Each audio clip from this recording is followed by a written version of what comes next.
Number one, nag-illegal stop and search sila ng kotse ng kliyente. Nag-illegal stop and search sila, tapos kinuha nila yung susi ng, I think, 34 cars na forsado. Sa pilitan umanong kinuha ng mga otoridad ang mga sasakyan na iniuugnay kay dating Ako Bicol Party List Representative Zaldico at sa kumpanyang Sunwest Construction and Development Corporation. Ito ang inihayag ni Attorney Rui Alberto Rondain, legal counsel ng dating mambabatas. Dagdag pa ng abogado, walang search warrant ang mga pulis na nagsagawa ng operasyon. Humihingi ako kahapon ng search warrant or any other legal process na nag-justify yung search nila at yung pag-confiscate nila.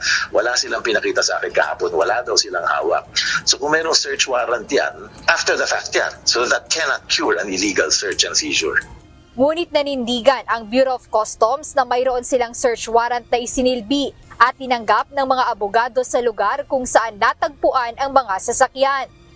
Before we entered, we provided copies of the search warrant doon sa at mga abogado nandun. They also acknowledged the search warrant. And that's why there was a discussion muna before we proceeded to the parking area. So talagang covered, as far as the POC operation is concerned, up to the 9 vehicles, covered ito ng valid search warrant. Ayon kay Attorney Chris Noel Bendijo, Deputy Chief of Staff of the Commissioner ng BOC, walang import entry ang 8 sasakyang kanilang kinumpiska at sinelyuhan. Sa kabila nito, plano pa ring magsampa ng reklamo ng kampo ni Zaldico laban sa mga otoridad na kasama sa pagkumpiska ng mga sasakyan.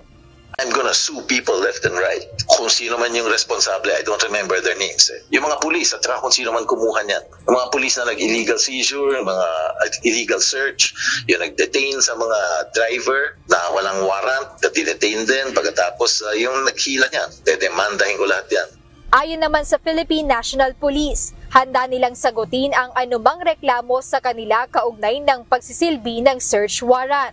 Ang Philippine National Police po ay handang sumagot sa lahat po ng counter na ibabato sa ating pong mga operatives kaugnay ng pagsisilbi po ng search warrant na nasabi po.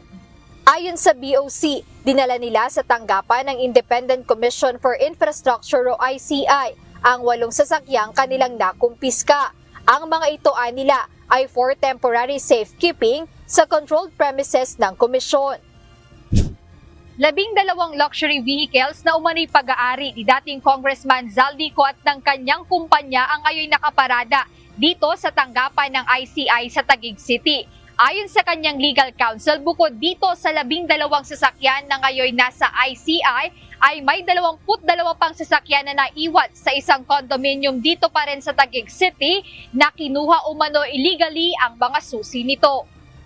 Kabilang sa mga sasakyang nasa ICI ay isang Rolls-Royce, Toyota Sequoia, 3 Cadillac Escalade, mayroon ding 4 na Lexus, isang Mercedes, GMC Yukon Genao, at isang Ferrari. Jed Neresina, UNTV News and Rescue. Diyos ang aming sandigan, serbisyo publiko ang aming pinahahalagahan.